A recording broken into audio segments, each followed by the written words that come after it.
Bismillahirrahmanirrahim. Today's President, Professor Dr.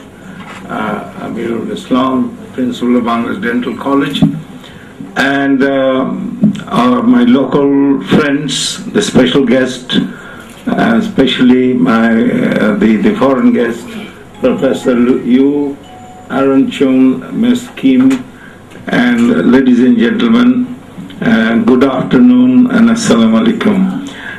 Our Holy Prophet ﷺ said that when you eat, firstly he said, do not eat until you are hungry, and leave your place when you have a little hunger inside. Don't have. This is the first thing.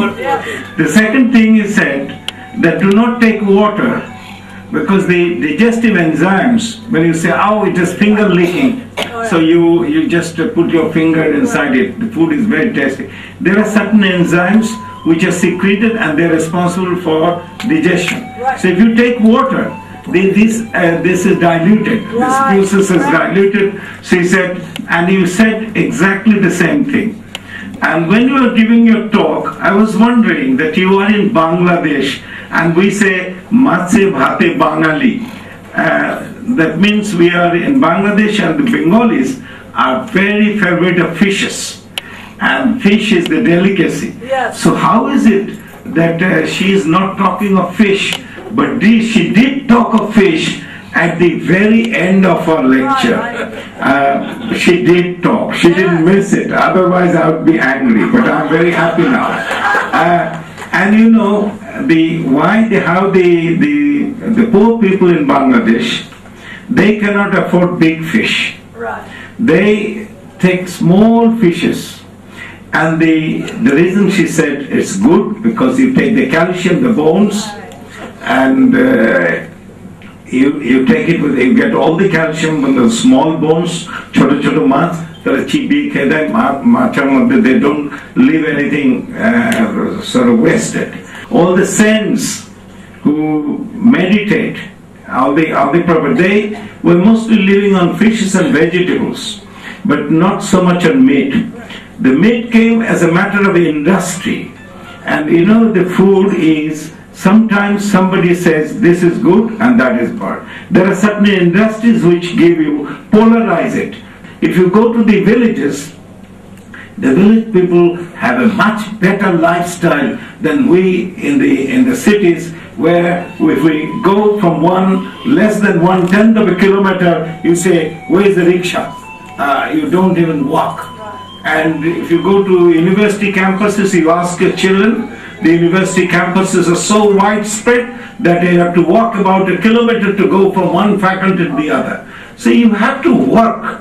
Even if you take me, if sometimes you say, oh, my grandfather used to eat a whole sort of goat.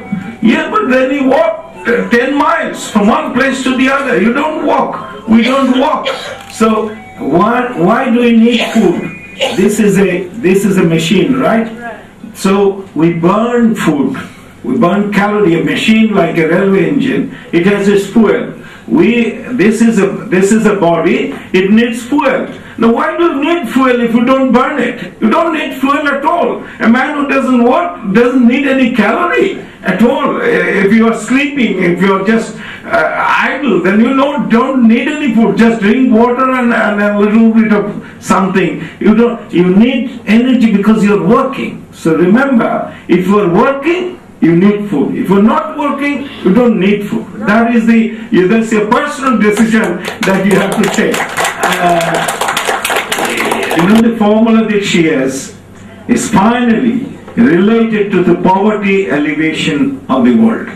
Poverty eradication will be there. If somebody did some calculations on the back of an envelope type calculations, that when you take the steak, T-bone steak or whatever it is, there is a layer of fat about a couple of centimeters, the layer of fat. To produce that layer of fat from in the cattle, you have to produce food and food and food to the cattle. And now, if you don't take that sort of couple of centimeters fat, distribute the fat to the poor people of the world, poverty will be gone. So this entire prescription, the one other formula that you should use when you go around the world is this food stop is essentially linked to not only a good lifestyle, but also is essentially linked to the eradication of poverty from the world. Thank you very much, India.